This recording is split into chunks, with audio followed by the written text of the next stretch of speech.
For God so loved the world, come on, that He gave His only Son, and whosoever believes will not 14절에 예수님께서 제자들과 함께 바다 건너편으로 또 가시는데 제자들이 떡 가져오기를 잊었음에라고 합니다.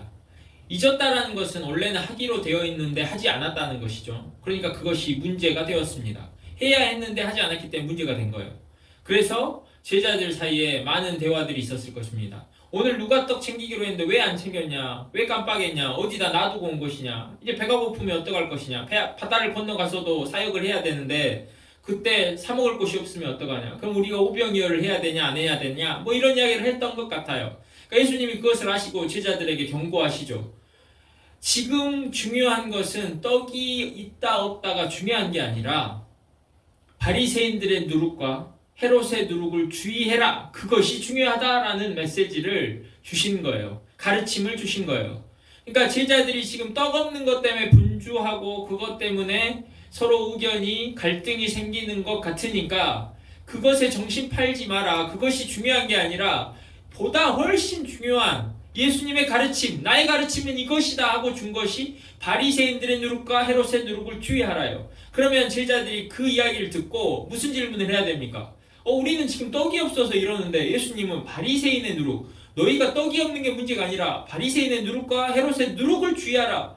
그것을 중요하다고 말씀하시네? 그러면서 예수님, 바리새인의 누룩은 무엇이고 헤롯의 누룩은 무엇입니까? 저희가 떡 없는 상황이랑 이것은 상관이 없는 것이겠죠? 지금 이게 중요한 게 아니라 그게 중요하다고 말씀하시는 거겠죠? 근데 저희가 바리새인의 누룩과 헤롯의 누룩이 무엇인지 모릅니다. 가르쳐 주십시오.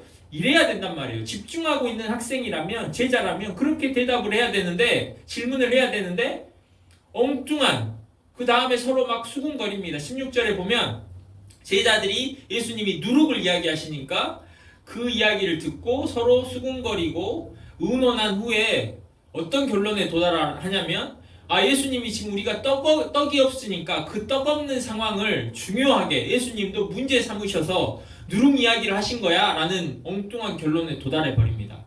여러분, 지금 예수님께서는 바리새인의 누룩과 헤롯의 누룩을 주의하라 이렇게 문장을 말씀하셨어요. 그러면 제자들이 바리새인과 헤롯도 듣고 누룩도 듣고 주의하라도 들어야 돼요. 많이 집중했다면. 그런데 뭐만 들었습니까?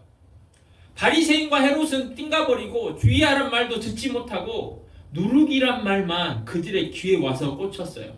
왜 그렇습니까? 바로 이 제자들이 지금 떡을 가지고 오지 않은 상황에 처해 있기 때문이에요. 떡을 가져오기로 했는데 그것을 가지고 오지 않으니까 제자들이 마음이 그 상황에 매몰된 거예요. 그러니까 예수님의 말씀 중에 딱 자기들의 상황과 맞는 누룩이란 단어만 딱 들리고 나머지는 질문하지도 않아요. 나머지는 궁금해하지도 않아. 왜? 듣지를 못했으니까. 예수님이 말씀하셨지만 사실은 제자들이 그곳에 있었지만 듣질 못했어요. 뭐 예수님이 제자들아 바리새인과 헤롯의 누룩 주의하라 이렇게 말씀하셨겠습니까? 아니죠. 전부 다 똑같은 음성으로 오히려 바리새인과 헤롯의 누룩을 주의하라 이렇게 말씀하셨을 거예요. 그러나 제자들에게는 누룩만 들렸다는 거예요. 여러분, 이거 누가 이런 거 잘합니까? 정치인들이 자기들 듣고 싶은 것만 듣고 자기들 하고 싶은 말만 하고 그래요? 아니에요. 우리들의 모습이에요. 여러분, 우리가 우리 이야기만 듣는다니까요. 여러분, 제가 청년부에 있을 때 교회에 가면 그렇게 저는 앞자리에 사모하는 마음으로 앉지 않았어요. 저는 맨 끝에 청년부 가면 정말로 맨 뒷자리에 앉아가지고 팔짱 딱 끼고 그렇게 앉아 있었어요. 찬양하는 시간이 그렇게 길고 그렇게 힘들더라고요. 그러면 이제 더 힘든 시간은 뭡니까? 전도사님이나 목사님이 나와서 설교하는 시간. 그 시간이 그렇게 힘들어요. 그러면 잠이 솔솔 옵니다.